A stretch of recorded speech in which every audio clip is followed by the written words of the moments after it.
Praise the Lord. 37வது சங்கீதம் 5வது வசனம் விதமாய் சொல்கிறது, உன் வழியை கர்த்தருக்கு ஒப்புவித்து அவர் மேல் நம்பிக்கையாயிரு, அவரே காரியத்தை வாய்க்க பண்ணுவார். ஒருவேளை நீங்கள் யோசிக்கலாம், என்னுடைய ஃப்யூச்சர் என்ன ஆகுமோ, என் காரியத்தை நான் எப்படி வாய்க்க பண்ண போகிறேன், என் குடும்பத்தை எப்படி நான் ரன் பண்ண போகிறேன், என் வேலை ஸ்தலத்தில் என் பிஸ்னஸை எப்படி நான் ஓட்ட போகிறேன், எப்படி நான் உயர்த்த போகிறேன், நான் எப்படி என் வாழ்க்கையை நடத்த போகிறேன்னு நீங்கள் ஒருவேளை யோசிக்கலாம். உங்களை கை தூக்கி விடுறதுக்கு யாரும் இல்லாமல் இருக்கலாம், உங்களுக்கு உதவி செய்வதற்கு ஒருத்தர் இல்லாமல் இருக்கலாம். ஆனால் கர்த்தர் உங்களை பார்த்து சொல்கிறாரு, உன் வழியை எனக்கு ஒப்புவிக்கும் பொழுது நான் உன் காரியத்தை வாய்க்க பண்ணுவேன்னு சொல்கிறாரு. இந்த நேரத்தில் அப்பேற்பட்ட ஆசீர்வாதத்தை நீங்கள் பெற்றுக்கொள்ள போகிறீங்க. உங்களோட வாழ்க்கையை அவர்கிட்ட கொடுங்க.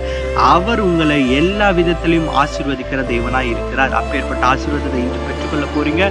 ஒரு விசுவாசத்தோடு ஒரு ஆமேன்னு சொல்லி இந்த வார்த்தையை நீங்கள் பெற்றுக்கொள்ளுங்க. கர்த்தர் தாமே வார்த்தைகளில் உங்கள் குடும்பங்களையும் ஆசீர்வதிப்பாராங்க. ஆமேன், ஆமேன்.